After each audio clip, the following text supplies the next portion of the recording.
بسم الله الرحمن الرحيم فلما فصل طالوت بالجنود قال إن الله مبتليكم بنهر فمن شرب منه فليس مني ومن لم يطعمه فإنه مني إلا من اغترف غرفة بيده فشربوا منه إلا قليلا منهم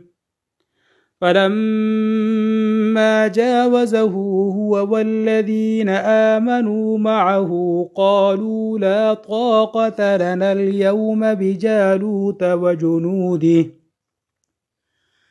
قال الذين يظنون أنهم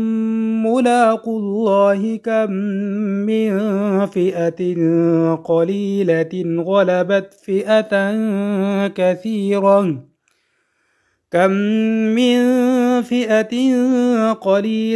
غلبت فئة كثيرة بإذن الله والله مع الصابرين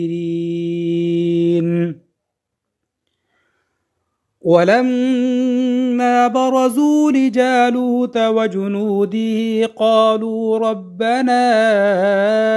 أفرغ علينا صبرا وثبت أقدامنا وانصرنا على القوم الكافرين فهزموهم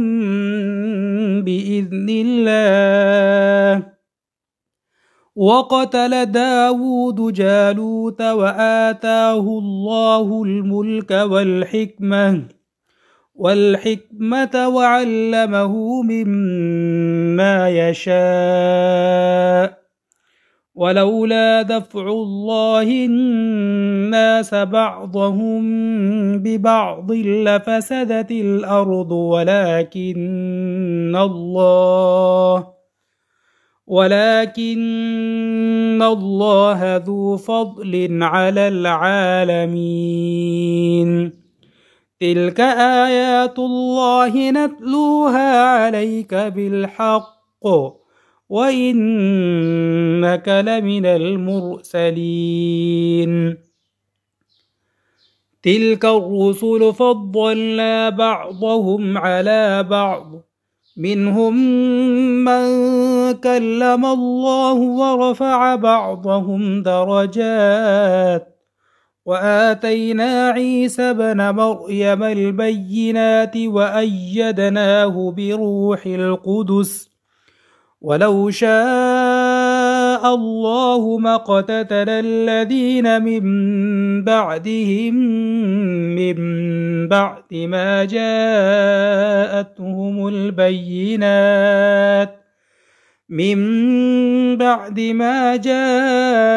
جاءتهم البينات ولكن اختلفوا فمنهم من آمن ومنهم من كفر ولو شاء الله ما اقتتلوا ولكن الله يفعل ما يريد صدق الله العظيم.